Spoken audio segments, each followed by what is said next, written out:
What the f is going on with this logo? Two people on a typewriter? Does this typewriter somehow function like a Jaeger or some shit? It must be a pretty sad world where magic debunker is an actual thing you can get famous doing. Someone who takes the fun out of every damn thing. It's almost like getting famous for being a Santa Claus isn't real informer and CinemaSins. This asshole kid has to run through a whole crowd to go see his dad, rather than already being on the stage with him watching like a child that is loved. Movie suggests magic debunker Morgan Freeman is literally the only reporter on the scene and is being filmed by multiple news stations, despite being a magic debunker and not a reporter. The eye. Ever since Shawshank, Morgan Freeman has been tasked to narrate a great many movies, and I'm sorry, this movie ain't Shawshank. Also, this whole beginning part is a rehash of the first movie, in case you walked into a movie called Now You See Me 2 thinking the 2 was a cute way of saying also. I feel it's reasonable for me to ask how this asshole in prison got incel private access to a laptop connected to the internet. Are you listening, horseman? Having just written Sins for X-Men Apocalypse prior to this movie, this line is a little too on the nose. This is games, and it's not working for me. Odd wording choices aside, this guy's right, and he's waited a year to voice this displeasure to the magical gods, who somehow actually exist. Wait, this motherfucker who was king of all the magic fuckers last movie has gone on pretending to be an FBI agent for an entire year after the last movie's events? Cowan, I know I'm new here, but as far as I can tell, people who don't even know you think you're an asshole. Who says this type of shit when they're new at a job? When you're two people at the same time, one of them is bound to trip the other. And when that happens, I will be there. So this guy's on to Ruffalo? F***ing how? He got away with the last movie's bullshit scot-free. Is this just for dramatic comedic tension? Cause it obviously is. I recognize you. You did that B-grade geek magic thing, didn't you? We find out later this trick was performed 8 years ago, and somehow Daniel remembers this person, even if she looks like Lizzie Kaplan. Ta-da! Now I'm sitting over here.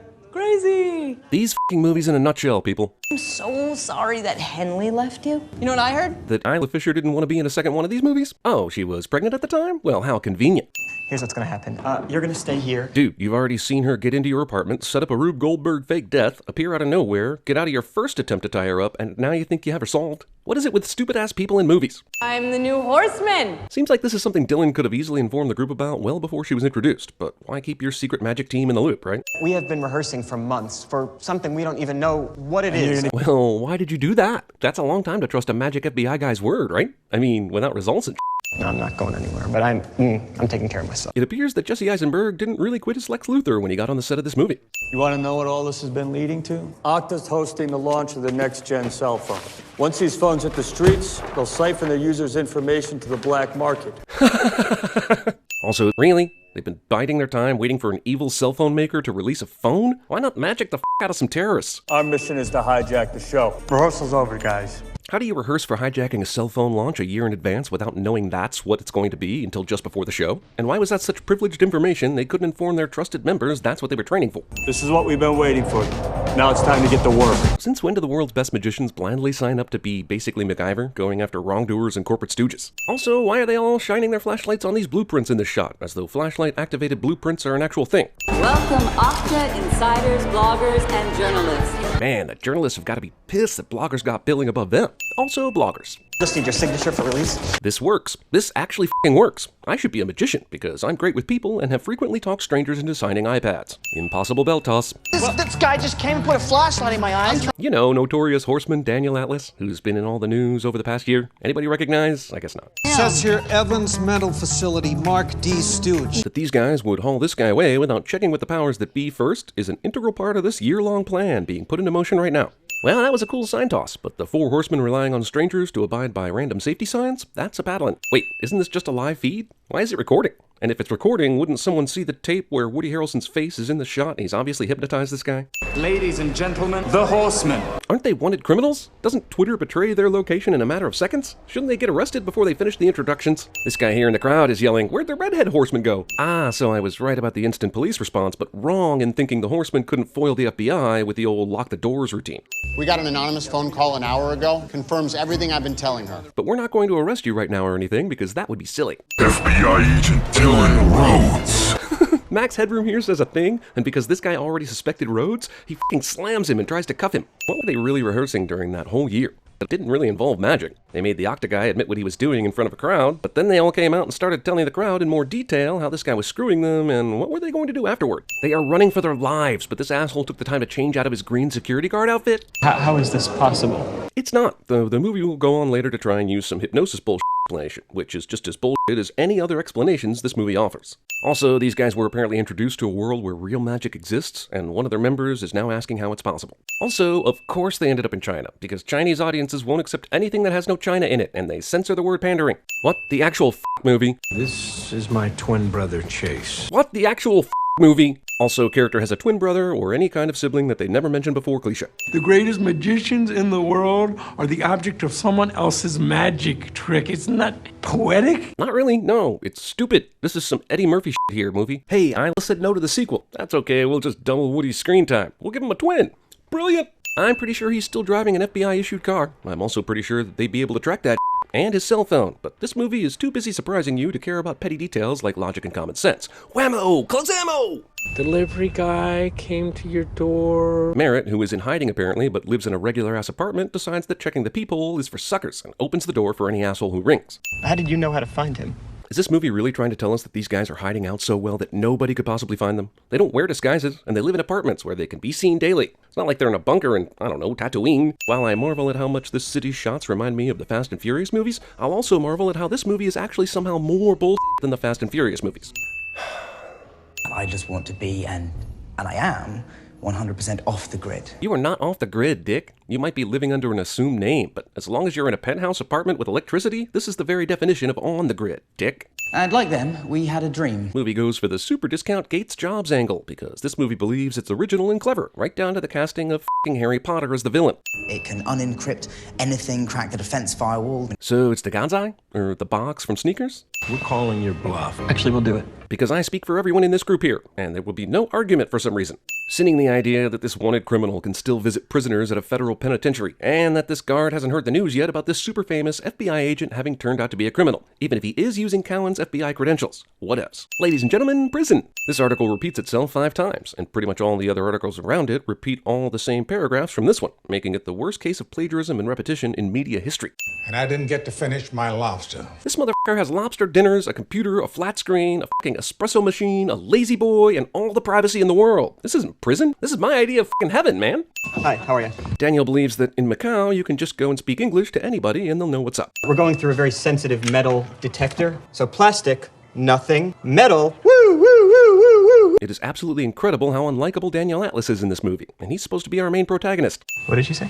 She says just because you are talking slowly and moving your hands doesn't mean she can suddenly understand English. This guy would be amazing at CinemaSins, but what a terrible scene this is. When the old lady asks why he needs something in plastic, rather than getting the younger guy to translate for him, he tries to talk to her in this demeaning manner, all set up for a joke. But then after he's scolded for speaking that way, he doesn't even bother trying to get this guy to translate for him, and simply moves on as if it's a lost cause. So that's how we've been contacting the Eye?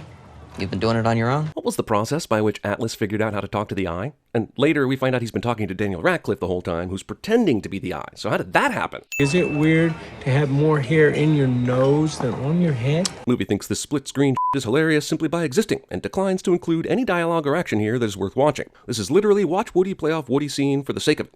Hey, so how did the convicted felon who's out of prison on a one-day something and the disgraced FBI agent the entire agency is looking for manage to charter a private jet? This is the thing about the chip, it's very thin. Luckily, it's similar in weight and size to a playing card.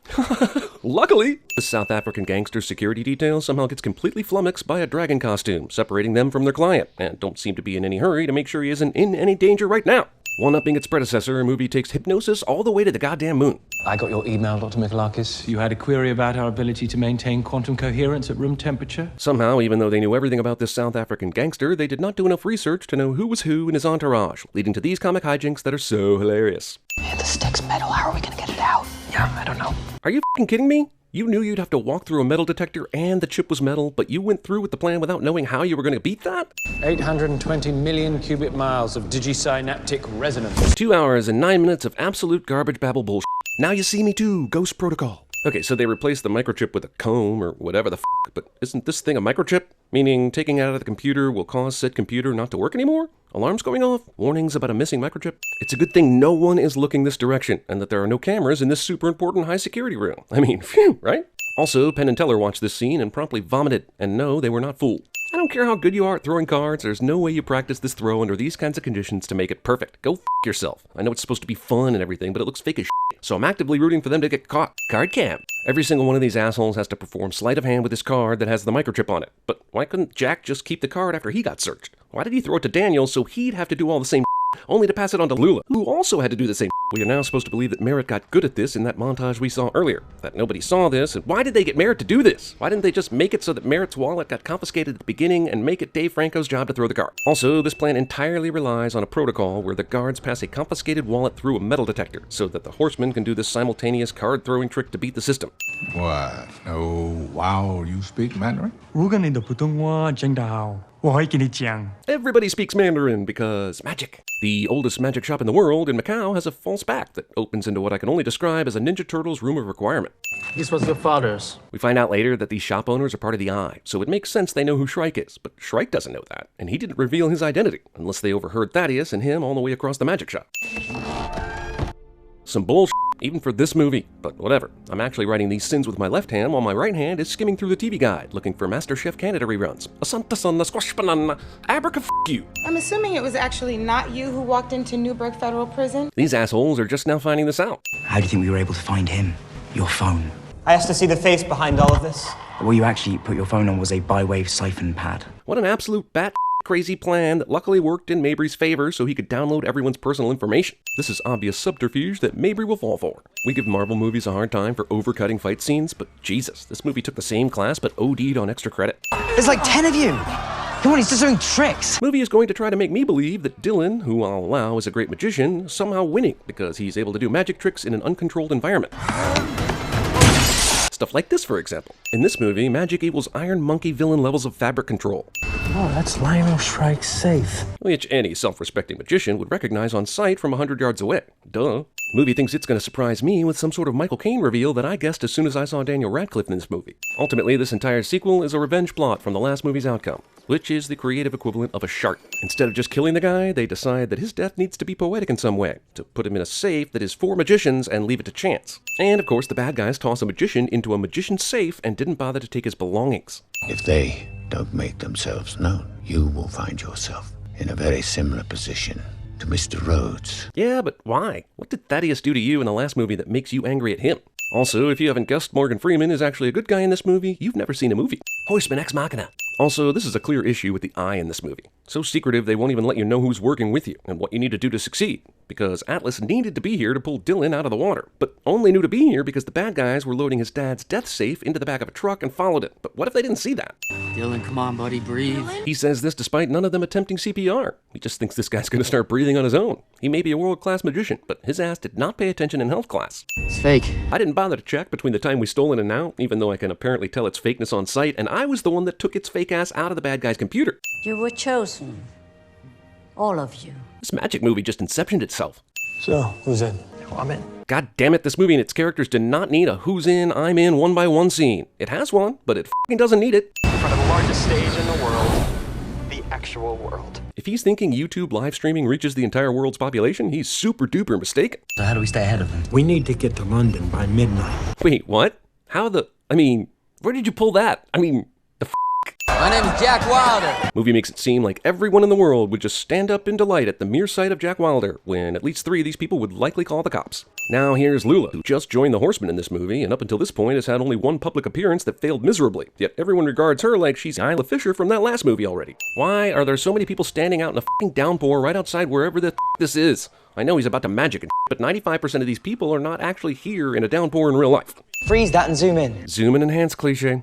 He's dead. We watched him drown. Actually, no, face, you didn't. You did the same thing every Bond villain ever does and assumed he drowned before verifying it.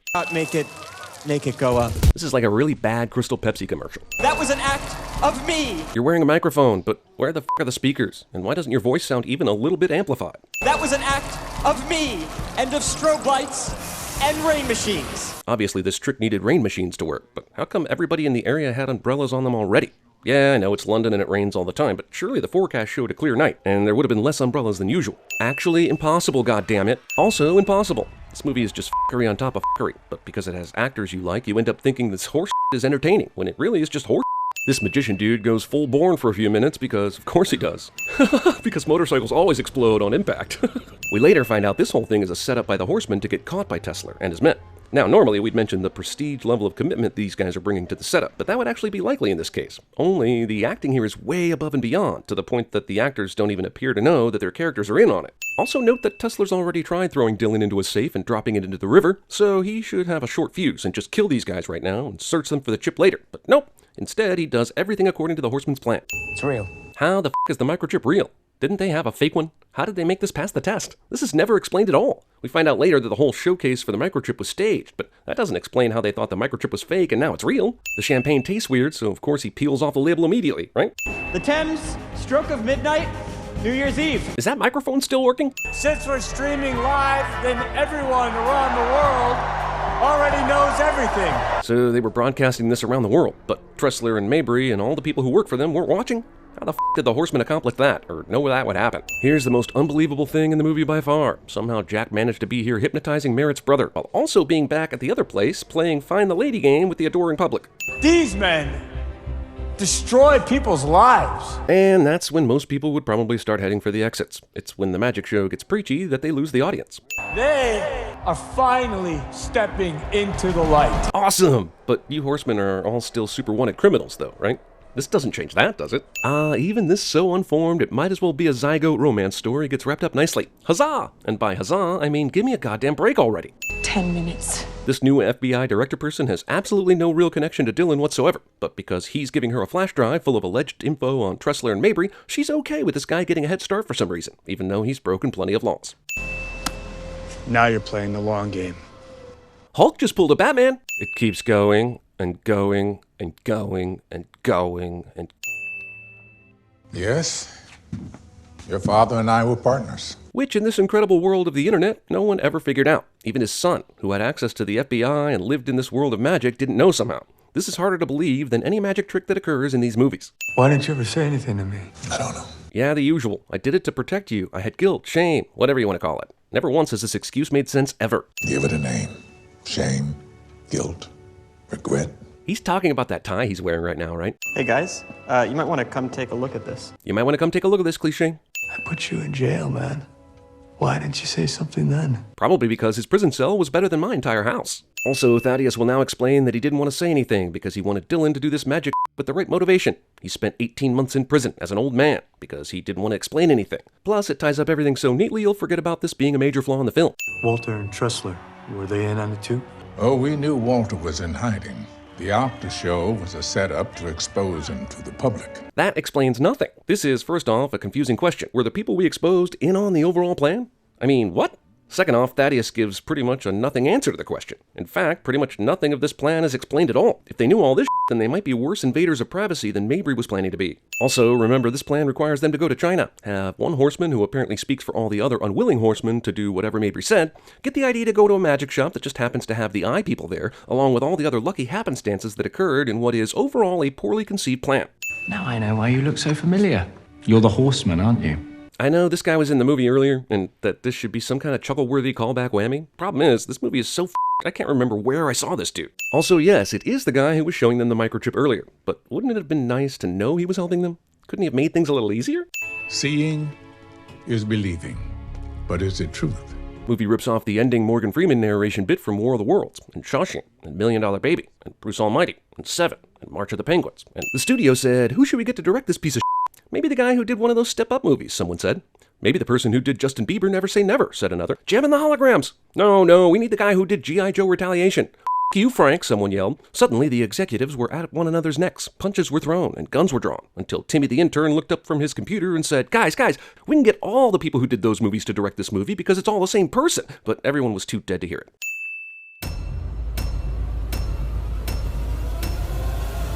I'm on top of the world, eh? I'm on top of the world, eh? Yeah, it is for most people. Spend their lives in the dark, trying to hide from me. I'm a Reagan Seiko! I'm a losing! There's a harsh truth to face. No way I'm gonna make it on the outside. Cheers, face! Remember the 5th of November. You know, you really don't need a forensics team to get to the bottom of this. If you guys were the inventors of Facebook, you'd have invented Facebook. And I am... no, what am I?